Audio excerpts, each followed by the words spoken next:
టాలీవుడ్లోని most beautiful couples list తీస్తే అందులో వరుణ్ తేజ్, లావణ్య త్రిపాఠి దంపతుల పేర్లు ముందు వరుసలో ఉంటాయి.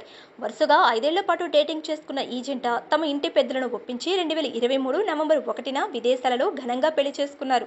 వీళ్ళ పెళ్లికి సంబంధించిన ఫోటోలు బయటకు వచ్చాయి, కానీ పెళ్లి వీడియో మాత్రం బయటపడలేదు.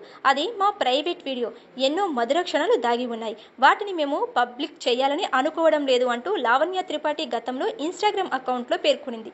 ఇదంతా పక్కన పెడితే పెళ్లి సరిగ్గా ఏడాది పూర్తయిన వెంటనే వరుణ్ తేజ్, లావణ్య దంపతులు తాము త్వరలోని తల్లిదండ్రులు కాబోతున్నాము అంటూ ఒక శుభవార్తని అభిమానులతో ఇటీవల షేర్ చేసుకున్న సంగతి తెలిసింది.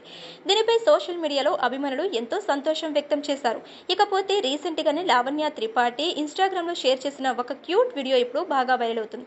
ఇందులో వరుణ్ తేజ్ లావణ్య కోసం పుట్టగొడుగులతో స్పెషల్ గా ఒక పిజ్జాని రెడీ చేసి కనిపించాడు. ఆ పిజ్జాని చూస్తుంటే నోరూరిపోతుంది. కడుపుతో ఉన్న ఏ భార్యకైనా రకరకాల వంటకాలను తినాలని అనిపిస్తుంది. దానికి భర్త ఖచ్చితంగా సహకరించాలి. ఈ వీడియోని చూస్తుంటే వరుణ్ తేజ్ లావణ్యని కాళ్ళు కూడా కింద పెట్టనివ్వకుండా చూసుకుంటున్నాడేమో అన్నట్లుగా ఉంది. అంత సుకుమారంగా తన భార్యని చూసుకుంటున్నాడు. దీనిపై సోషల్ మీడియాలో అనేక ఫన్నీ కామెంట్లు వినిపిస్తున్నాయి.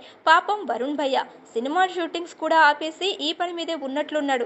ఎంత కష్టం వచ్చింది, బాగా ట్రైనింగ్ ఇచ్చావు లావణ్య అక్క అంటూ కొంతమంది కామెంట్స్ చేస్తున్నారు. మరికొంతమంది అమ్మాయిలైతే ఇలాంటి భర్త మాకు కూడా దొరికితే బాగుండును, నువ్వు చాలా లక్కీ లావణ్యక్క అంటూ కామెంట్స్ చేస్తున్నారు. ఆ వీడియోని కూడా మీరు కూడా చూసి మీ అభిప్రాయాన్ని వ్యక్తం చేయండి.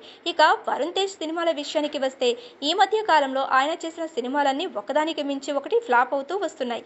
విక్టరీ వెంకటేష్ తో చేసిన F3 ఒక్కటే ఆయన చివరి హిట్. ఆ తర్వాత చేసినవన్నీ ఫ్లాప్ అయ్యాయి. ముఖ్యంగా ఆయన లేటెస్ట్ చిత్రం మట్కా అయితే కనీసం వారం రోజులు కూడా థియేటర్లో కనబడలేదు. కెరియర్ పరంగా చాలా లో ఫేస్ ని ఎదుర్కొంటున్న వరుణ్ తేజ్ కి బిడ్డ పుట్టిన తరువాత బాగా కలిసి వస్తుందని మెగా అభిమానులు చెప్పుకొస్తున్నారు.